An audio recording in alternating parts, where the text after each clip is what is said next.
Installing the appWeigh, the no-scale trick scale on the new-to-me trailer. Also another mega mile day. Running the lignite again for that one-day turnaround, load updates, Rusty, and more on this episode of the Clutch Trucker Channel. Clutch Trucker, filmed before a live and fuzzy studio audience. Yep, you know him, you love him. Joe can't live without him. It's Rusty, the world-famous Meatball Dog.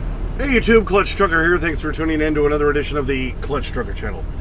All right, today is, it's the new year already. It is, well, technically it is Friday the 3rd, but when I got parked, it was still Thursday the 2nd of 2025. Happy New Year, ho, ho, ho, blah! Yeah, whence last we spoke, I was trying to adjust my headlights as I was parked at the TA there in Council Bluffs, Iowa, on my way down to Bentonville, Arkansas with a kitty litter. Was possibly going to meet a subscriber down there, but our paths didn't cross, but I let him, he had emailed me. And by the way, the email, if you ever want to do that, is clutchtrucker@gmail.com. But I think I'm going to be taking that load a lot again, because if I can't get the lignite, the kitty litter out of Colony is always a good option for me, and that one to Bentonville, Arkansas is one of the better paying ones, and it's all interstate. It's an easy run. Anyway, delivered that, and then went over to Tulsa, picked up the next day some tissue, like toilet paper, paper towels, that sort of stuff, going to the Walmart distribution center in Cheyenne for a Wednesday 4 p.m. delivery. So that was a quick one-day turnaround.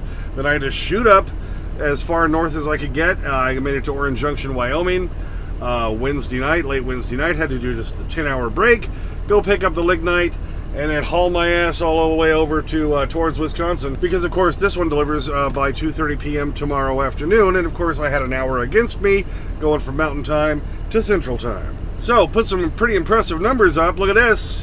Yeah, how about that? 749 miles, just shy of that 750, and I did it legally. Because look at this. Yep, as I pulled in, I still had, what, 9 minutes left on the clock?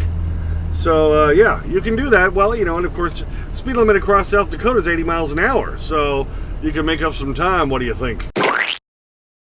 So after I picked up the kitty litter in Tulsa on Tuesday, and that would have been, what, gotta look at my thing here, that was the 31st? Yeah, that was the 31st.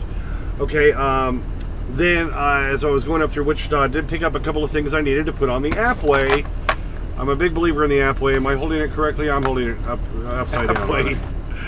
The no-scale truck scale, or as it says here on the side, no-scale load scale, because, with cat scales, $14 and $4.50 for a reweigh. Come on!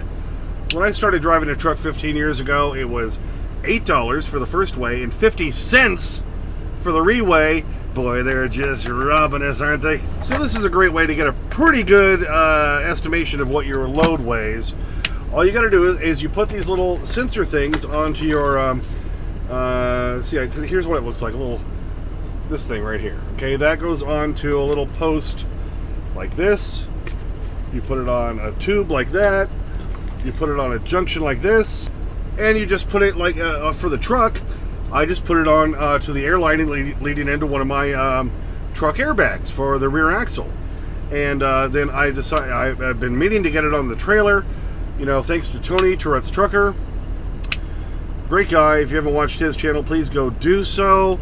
He's an awesome driver, and he saved my ass when I had that catastrophic breakdown in Oklahoma City with my old trailer, and I was able to buy his dry van that he was not using at the time from him. Saved my butt, saved his butt, because I paid off his loan that he was still having to pay for on a trailer he wasn't using. What do you think? So anyway, got that, and when I was in Wichita, it wasn't too cold, and got those parts and climbed under the trailer and shoved them on. Okay, as you can see, I'm sitting here under my trailer, finally getting around to putting the appWeigh on the trailer. And easiest way to do this, I have it off one of the airbags on the truck, but I thought I'd put it right here on the output of the height adjusting valve. That's the input line, that's the output line right there. So we're just gonna pull this one out of the quick release fitting, and we're gonna stick the thing on, and I have a little bit of extra hose, and we're done. Here's all the parts we need. There's some line. There's a line up there. I'm gonna try to, it's hanging. You see that dangling down? Try to zip tie that up while I'm down here. But I already have the other pieces together. Yeah, I just needed a different size piece of hose to go into this size fitting, and it's going to be pretty easy. Alright, I just went ahead and cut it there, and all I got to do now, you can see the air's coming out of the bottom one, not the top one, is just shove that T section on there, and you just literally shove it on and then pull it back down. These quick connects are super easy. You literally just shove them on there, and then once they go all the way on it, then you pull, and it tightens itself. If you need to release them, so you push down on this ring and you can pull it out. Alright, that was quick and easy. Just shove that on there. We didn't need to use the extra line, but I always want to have extra line just in case. And now that's all set. I do have plugs in case I need to take this off for the 1/4 inch line. Thanks to Junior sending me all these different fittings. And we could turn that around there. I don't know, maybe we'll let it kind of rest that direction. So then that'll be aimed. Probably gonna have to walk back towards the trailer to make sure the Bluetooth connects for the appWeigh, but that should do it. Yeah, and right after putting them on, then I rolled over to this truck stop just down the road. They had a cat scale and got a loaded weight. Here it is. But problem is it wasn't that heavy a load. It was just tissue paper and stuff going to Cheyenne. Really, to calibrate this thing correctly, you really need a heavier load. But I went ahead and did that there just so I had a pretty good idea, because you need to get a loaded weight and an empty weight to calibrate. So you got to pay cat scale a couple times, and then after that you pretty much don't have to pay them unless you're really, really close. And then after I picked up the lignite today, they have a scale on site. They always give me a little page with the exact weights. Check that out. And so I have about the same amount of fuel on right now as I did when I picked up my load today. So once I got parked tonight, I recalibrated with the loaded weight. And then what I'll try to do is once I'm empty tomorrow, before I go pick up my next load, I'll go find another cat scale. As a matter of fact, I know I'm going to be going right by a quick trip there in Plover, Wisconsin, where I know they have a cat scale. So I'll get an empty weight, and then I can do the empty weight calibration. Then the calibration's all done. So you got to buy a couple of cat scales, and then you can calibrate them, and then you don't have to buy cat scales anymore. Huh? Now, it's not as accurate as a cat scale, yes, but it's going to put you between, usually within a couple 300 pounds of what it is. It's just doing it off of air pressure. But I have found over the years to be pretty accurate. I've used these things for years now, and it really saves my butt. So that okay, when I picked up that load the other day, going to, from Sidney, Nebraska up to Billings, Montana, it's a 40,000 pound load. They loaded it all the way to the back doors. When a load is that heavy, you shouldn't load it all the way to the back doors. That told me that my trailer was going to be way overweight. So I just kind of guessed, slid the tandems way back. Then when I did go get a scale in Hot Springs, South Dakota, found out I was about right, but I wished I had had the appWeigh on my trailer that time. So that's why I went ahead and got this put on. So now I'm all set up, I'm all calibrated, at least as far as the loaded weight, and it's pretty damn close. So now once I get the empty weight, then now I should be good for a while. I really am a big believer in the appWeigh. If you're an owner-operator, you own your own truck, and especially if you own your own truck and trailer, I would suggest checking out the appWeigh, appWeigh.com, all right? And yes, it's a little bit of money up front, but then you don't have to keep buying those cat scales. Okay, so like I said, made it all the way up to Orange Junction last night after delivering in Cheyenne at the Walmart. Put me about 40 miles from my pickup in Glen Rock, Wyoming this morning. And like I showed you earlier, 749 miles all the way over here to this rest area in Blue Earth, Minnesota. And this is one they just recently repaved, redid. Real nice. I've never seen it full. Hell, I pulled in here, 11 o'clock tonight, and there was like 3 trucks here. Now I still have 314 miles to make it before my delivery. My window's 7:30 a.m. to 4:30 p.m. I should probably be there right around 2 p.m. So as soon as my tin is up at 9 a.m., I'm rolling.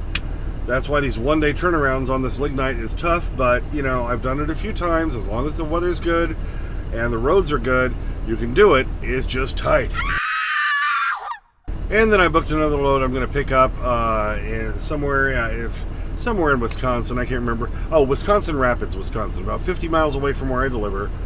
I just have to be there before 6 p.m. I think it's paper, something like that, going to Meade, Colorado for Monday morning. I can deliver as early as 7 a.m.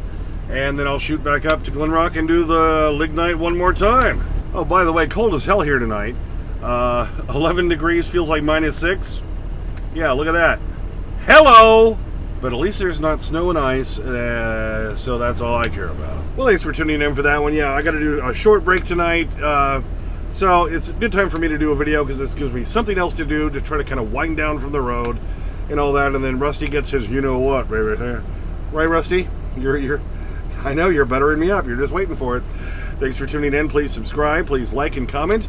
Get your comments calm down as soon as I can. Sometimes takes a few days or sometimes more because I'm a working truck driver. Be sure to like, share, thumbs up, and all that jazz. Ring the bell for notifications so you know when new videos come out. Clutch Trucker on Instagram, Clutch Trucker on Twitter X, Clutch Trucker 5 on TikTok. They're coming. And as always, sniff that magic YouTube fairy dust. Clutch and Rusty, out. I was a captain of industry. I was envied by men and adored by women. Adored. Come on, Lou. You paid for the women. Not only are you a meatball dog, but you're a complete spaz. Where'd you go? All right, they're coming, Mr. Dog. All right, you ready? There you go. Oh, yeah. All over it. Like white on rice. Like hair on a gorilla. And why? Sing it with me, because he's a bag and strip dog. He's a bag and strip dog. Sometimes he eats too fast, and he starts to cough. He's a bag and strip dog. Right, Rusty?